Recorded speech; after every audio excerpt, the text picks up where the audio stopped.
রাজনীতিবিদ, ব্যবসায়ীরা নন। বিগত সরকারের সময়ে দুর্নীতিতে সবচেয়ে এগিয়ে ছিলেন সামরিক বেসামরিক আমলারা। তাদের সীমাহীন লুটপাটে বিপাকে পড়েছে অর্থনীতি। সংকট উত্তরণে সরকারকে আগামী 6 মাসের কর্মপরিকল্পনা প্রকাশের তাগিদ শ্বেতপত্র প্রণয়ন কমিটির। তারা বলছেন, বাংলাদেশ এরই মধ্যে মধ্য আয়ের ফাঁদে পড়েছে। এ থেকে ঘুরে দাঁড়াতে অর্থনীতির গতি বাড়াতেই হবে।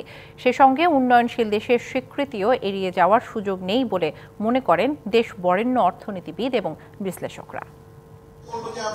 আওয়ামী লীগ সরকার চামচা পুঁজিবাদ থেকে চোরতন্ত্র প্রতিষ্ঠা করেছিল, আর তাতে সবচেয়ে বেশি ফায়দা লুটেছেন সামরিক ও বেসামরিক আমলারা। শ্বেতপত্র প্রণয়ন কমিটির মূল্যায়ন, পতিত সরকার ক্ষমতায় টিকে থাকতে আইন করে লুটপাট করার সুযোগ করে দিয়েছিল।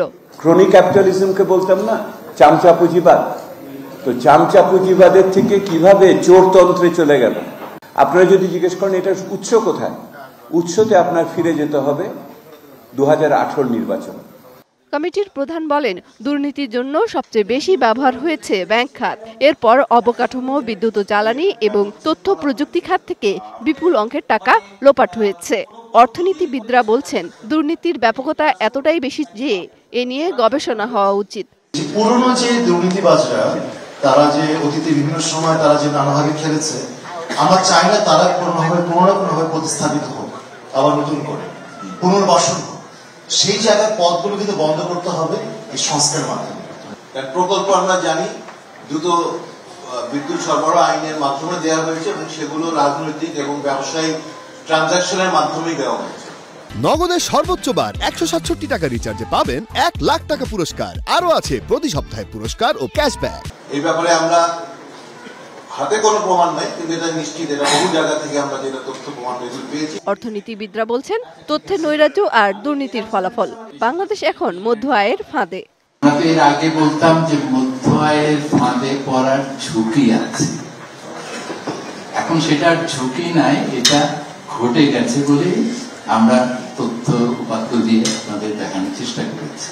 প্রশ্ন ছিল, এ অবস্থায় উন্নয়নশীল দেশের স্বীকৃতি নিতে বাংলাদেশ কি প্রস্তুত? বিশ্লেষকদের পরামর্শ, এটি এড়িয়ে যাওয়ার সুযোগ নেই।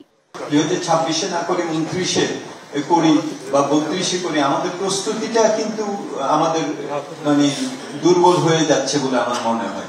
শ্বেতপত্র কমিটির সংখ্যা আগামী 6 মাস অর্থনীতির জন্য খুবই গুরুত্বপূর্ণ। এ থেকে উত্তরণে সরকারকে একটি মধ্যমেয়াদী নীতি গ্রহণের পরামর্শ তাদের। মসৃণ উত্তরণ কর্মসূচি প্রস্তুত করা হয়েছে, তাকে আগ্রহ সহকারে, উৎসাহ সহকারে এটাকে বাস্তবায়ন করা উচিত।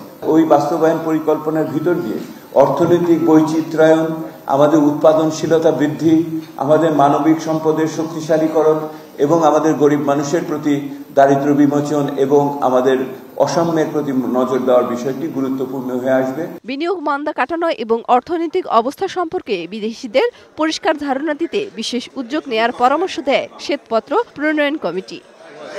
ঠিক আছে। মেহের মনি, ডিবিসি নিউজ, ঢাকা।